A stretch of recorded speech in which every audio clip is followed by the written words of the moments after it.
Easy and creamy blender cake. I'm sure you all will love it. I'm going to add 4 eggs here in the blender. 200 ml of milk.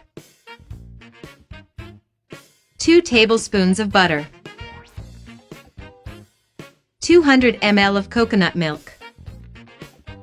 And also 2½ cups of sugar, and we are going to beat it very well in the blender for about 2 minutes. And people are already commenting to me from which city you are watching us, and I will send a super special hug to each of you who comment. I will now add 50 grams of shredded coconut and 50 grams of Parmesan cheese. And beat again, and folks, this cake is super easy to make and is delicious. I'm sure you all will love it. And I will gradually add a cup of wheat flour. And today's special big hug goes to Emma from New York.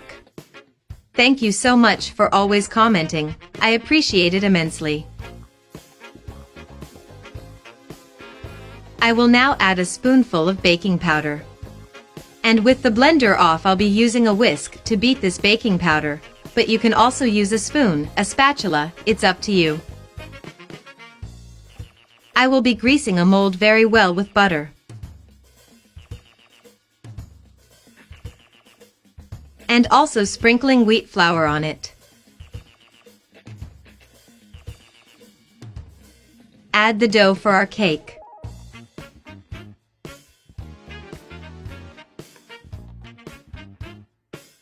Bake in a preheated oven at 356 Fahrenheit for about 40 minutes. And our cake is ready, and I'll be unmolding it here, right? I'll be loosening the sides, and now cutting them into pieces like this. Look how our cake turned out, guys. It was super delicious. I'm sure all of you who make it will love it. So, if you liked it, share it and see you next time. Goodbye.